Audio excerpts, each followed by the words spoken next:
তো ভিডিও শুরুতে একটা ছোট্ট কথা বলে শুরু করতে চাই। এই ভিডিওটা কিন্তু কাউকে আক্রমণ করা অথবা ছোট করার উদ্দেশ্যে বানানো হয়নি। আমি শুধু এই জিনিসটা বোঝানোর জন্য এই ভিডিওটা তৈরি করেছি যে বাংলাদেশের মুভি ইন্ডাস্ট্রির মধ্যেও পোটেনশিয়াল ছিল একটা বড় কিছু করার, বড় একটা ইন্ডাস্ট্রি হওয়ার। 1990 সালে যে সময় বেদের মেয়ে জ্যোৎস্না রিলিজ হয় সেই সময় 20 কোটি টাকা কালেকশন করে। সেই সময় 20 কোটি টাকা মানে চিন্তা করছেন। আর এখনো 27 বছর পরও শাকিব খান বাদে অন্যান্য হিরোদের 2 থেকে 3 কোটি টাকা, 20 কোটি তো বাদই দেন, 2 থেকে 3 কোটি টাকা বক্স অফিস থেকে তুলতে দম বাড়ায় যায়। আশা করি আমার পয়েন্টটা আপনারা সবাই বুঝতে পারছেন। তো বেশি কথা না বাড়িয়ে চলুন শুরু করা যাক। অনলাইনে থাকে আর এই সিনেমার ক্লিপ দেখেনি, আমার মনে হয় না এরকম মানুষ খুব একটা পাওয়া যাবে। বাংলা সিনেমার মোস্ট আইকনিক এবং মোস্ট লেজেন্ডারি সিন পাবেন এই মুভিতে। পারলে তুমি আমার মন থেকে শিমুলের নাম মুছে দাও। তোর মনটাকে আমি টুকরো টুকরো করে ফেলবো। আমার ভেতরের কোনো কিছুই তুমি খুঁজে পাবে না বাবা, কারণ আমার সমস্ত কিছু শিমুলের কাছে। তাহলে শিমুলকে শেষ করে ফেলবো। শিমুলের কোনো কিছুই তো তার কাছে নেই বাবা, ওর সবকিছু তো আমার কাছে।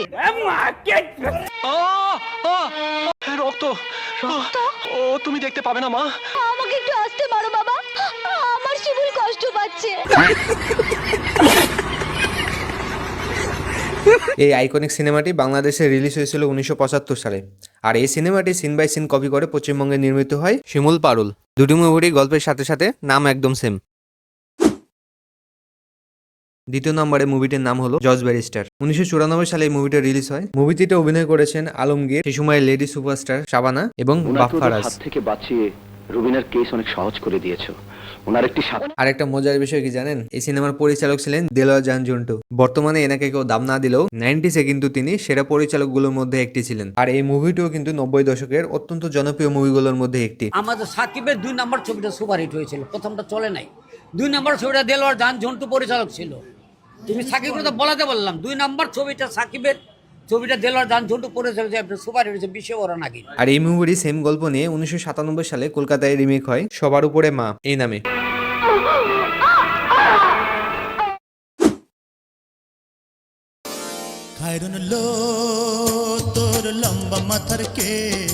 আপনাদের একটা বোনাস ইনফরমেশন দিই, আমি এই ভিডিওটা রেকর্ড করা পর্যন্ত খাইরুল্লাহ গানটি ইউটিউবে মোট ভিউ হয়েছে 257 মিলিয়ন, যেটা কিন্তু হিউজ একটা নাম্বার বাংলাদেশের প্রেক্ষাপট এবং বাংলাদেশের গানের অ্যাভারেজ ভিউ হিসাব করলে। এখন আসি মুভিতে। আপনারা অনেকে গান শুনে মুভির নাম গেস করে ফেলেছেন। মুভির নাম খাইরুল সুন্দরী। ফেরদৌস এবং মৌসুমী অভিনীত এই সিনেমাটি বাংলাদেশে রিলিজ হয় 2004 সালে। আর এই মুভি রিলিজের 1 বছরের মধ্যেই সেম গল্প নিয়ে পশ্চিমবঙ্গে রিলিজ হয় প্রাণের স্বামী। ও কথা বলে ভগবানের কাছে আমাকে দোষী করো না। 4 নম্বরে থাকা মুভিটি তো টলিউড কপি করেছে, তার সাথে সাথে নামও ডাইরেক্ট বসাই দিছে। মুভিটির নাম মায়ের অধিকার। এখানে মজার বিষয় হচ্ছে আমাদের বাংলাদেশে মুভি ডিরেক্টর প্রডিউসাররা কিন্তু অনেক বেশি ভারতীয় সিনেমা নকল করেছে। তার কারণ আমি যে সময় প্রথম এই মুভিটা প্রথমে দেখি বলতে সালমান শাহের সিনেমাটা আমি প্রথম দেখেছিলাম, কিন্তু পরে যখন প্রসেনজিতের সেম মুভিটা দেখি সেম গল্পের উপরে, তখন মনে হলো জাস সালা বাংলাদেশ এটাও কপি মারছে ইন্ডিয়া থেকে। কিন্তু পরে যখন আসল জিনিসটি জানতে পারি তখন বুঝতে পারি যে ঘটনা পুরাটাই উল্টা, বাংলাদেশের মুভি থেকে ইন্ডিয়া তা কপি করছে। আমি কি তোকে এ বাড়িতে এনেছিলাম গুন্ডামি করার জন্য? আরে আমি তো ছোটখাটো গুন্ডামি করছি, আর তোমরা তোমরা তো গুন্ডাদের সর্দার। বলো কিসের এত অহংকার তোমাদের? 90-এর দশকে বাংলাদেশে যেগুলো সিনেমা হিট হতো, সুপার হিট হতো, প্রসেনজিৎ কিন্তু সেই সিনেমা গল্প নিয়ে কলকাতায় নিজে মুভি বানাইতো। 10 দিন 12 দিন 1-2 সপ্তাহের মধ্যে শুটিং শেষ করে সে মুভি রিলিজ দিত। তো মায়ের অধিকার সিনেমাটি বাংলাদেশে মুক্তি পেয়েছিল 1996 সালে। আর এই মুভিটা সুপারহিট হওয়ার পরে ইন্ডিয়াতে এই মুভি রিমেক করা হয় সেম নামে। আরেকটা জিনিস, প্রসেনজিৎ খুব ভালো মানের অভিনেতা, কিন্তু আপনি যখন এই দুটি মুভি দেখবেন একসাথে আপনাকে না চাইলেও সালমান শাহকে এগিয়ে রাখতে হবে। সালমান শাহ 90 দশকের স্টার হলেও তার অ্যাক্টিং, ম্যানারিজম, ড্রেসিং সেন্স সবই তার সময়ের থেকে অনেক আগে ছিল। অহংকার তোমাদের, যার কারণে আমার মা আজ হাসপাতালে মৃত্যু সে দেব।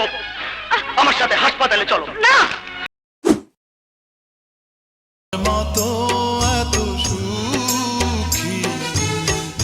5 নম্বর সিনেমাটি আমার খুবই পছন্দের একটি সিনেমা। এখানেও আমি বাংলাদেশের ভার্সনটা আগে দেখি, পরে ইন্ডিয়ার ভার্সনটা দেখি। এবারও আমার ইন্ডিয়ান ভার্সন দেখে সেমি ফিল হয়েছিল যে ইন্ডিয়া থেকে হয়তো বা বাংলাদেশি মুভিটা কপি করছে, কিন্তু পরে যখন জানতে পারি না ঘটনাটা পুরাটা উল্টা। আর এই মুভির ক্ষেত্রেও সেম, রিমেক করার সময় টাইটেলও চেঞ্জ করিনি, বাংলাদেশে যে নামে রিলিজ হয়েছিল ইন্ডিয়াতেও ঠিক সেই নামে রিলিজ করে দিয়েছে। আর কিছুক্ষণ আগে একটা জিনিস বললাম যে প্রসেনজিৎ বাংলাদেশের সুপারহিট মুভিগুলো থেকে গল্প নিত, সেগুলো কলকাতায় নিয়ে যে 10 থেকে 12 দিন 15 দিন 2 সপ্তাহের মধ্যে মুভি কমপ্লিট করে সিনেমা হলে রিলিজ করে দিত। যে ভারতীয় বাংলা ইন্ডাস্ট্রিতে একসময় সত্যজিৎ রায়ের মতো ডিরেক্টর ছিল, উত্তম কুমার, সুচিত্রা সেনের মতো হিরো হিরোইন ছিল, সেই ইন্ডাস্ট্রি বর্তমানে এই অবস্থা হওয়ার প্রধান কারণ হচ্ছে রিমেক। ওয়ান অ্যান্ড অনলি কারণ রিমেক। বাংলাদেশের সিনেমারও অধপতন হয়েছে। বাংলাদেশের মুভি ইন্ডাস্ট্রি যে এতটা পিছিয়ে পড়ে, কয়েক হাজার সিনেমা হল থেকে যে কয়েকশো সিনেমা হলে নেমে আসে, এর সবগুলো কারণের মধ্যে একটি কারণ হচ্ছে রিমেক। কিন্তু কলকাতা ইন্ডাস্ট্রি বর্তমানে এই অবস্থা হওয়ার একমাত্র কারণ হচ্ছে রিমেক। রায়হান রাফি একবার ইন্টারভিউতে বলেছিল, বাংলাদেশে যদি মুভি তৈরি করতে যাই তাহলে তারা লিটারালি একটা গান ম্যানেজ করতে পারে না। একটা গান, বন্দুক, যে একটা সিনেমা 1980-1990 দশকে শুট হবে, সেই সময় কি ধরনের বন্দুক চলতো, সেই হিসেবে একটা বন্দুক ম্যানেজ করা যায় না বাংলাদেশে। গাড়ি তো পরের কথা, আরো অন্য কিছু তো বাদই দিলাম। আর অন্যদিকে কলকাতায় কিন্তু এরকম কোনো সমস্যা নেই। ইন্ডিয়ায় এতগুলো মুভি ইন্ডাস্ট্রি আছে, তাদের মুভি ইন্ডাস্ট্রিগুলো এতটা ডাইভার্স, সেখানে আপনি ঘটিবাটি থেকে শুরু করে বাড়ি গাড়ি সবকিছু পেয়ে যাবেন। সেটা 90 দশক হোক, অথবা 80-র দশকে হোক, অথবা 70-এর দশক হোক, অথবা ব্রিটিশ আমলে কোনো একটা সময়ের হোক, সবকিছু পেয়ে যাবেন। কিন্তু এগুলো থাকা সত্ত্বেও কলকাতার ইন্ডাস্ট্রি রিমেকের কারণে পিছিয়ে গেছে। রিমেক মুভি যেহেতু রমরমিয়ে ব্যবসা করতেছিল সে সময়, তাই ডিরেক্টর প্রডিউসাররা মাথা খাটিয়ে কোনো সময় নতুন মুভির কথা ভাবতো না, অথবা নতুন কিছু ইউনিক গল্পের কথা ভাবতো না। তারা বলিউডের অথবা সাউথের কোনো মুভির সিডি নিয়ে আসতো, সেখান থেকে ফ্রেম বাই ফ্রেম রিমেক করে ইন্ডাস্ট্রি চালাইতো। আজকে এই পর্যন্তই। আপনি হয়তো বলতে পারেন বেদের মেয়ে জ্যোৎস্না কই, ওটাও তো রিমেক হয়েছিল ইন্ডিয়াতে। হ্যাঁ, শুধু ওইটাই না, ওইটাই সহ আরো অনেক মুভি আছে যেটা বাংলাদেশ থেকে কপি করে বানিয়েছে পশ্চিমবঙ্গ। তবে সবগুলো ইনক্লুড করতে গেলে ভিডিওতে অনেক লম্বা হবে। আমি ভিডিও রেকর্ড করার সময় দেখি 15 মিনিটের বেশি ক্লিপ আমার কাছে জমা হয়ে গেছে। এর জন্য ভাবলাম এটাকে দুটো পার্টে ভাগ করলে সব থেকে ভালো হয়। ভিডিওটি ভালো লাগলে চ্যানেলের অন্যান্য ভিডিও দেখতে পারেন। আমাদের 1000 সাবস্ক্রাইবার পূরণ করতে হবে, প্লিজ তার জন্য সাবস্ক্রাইব করে যান। এখন আপনাদের একটা সাবস্ক্রাইব আমাকে অনেক অনুপ্রাণিত করে। এতক্ষণ ধরে যদি ভিডিওটি দেখে থাকেন এর জন্য অনেক ধন্যবাদ।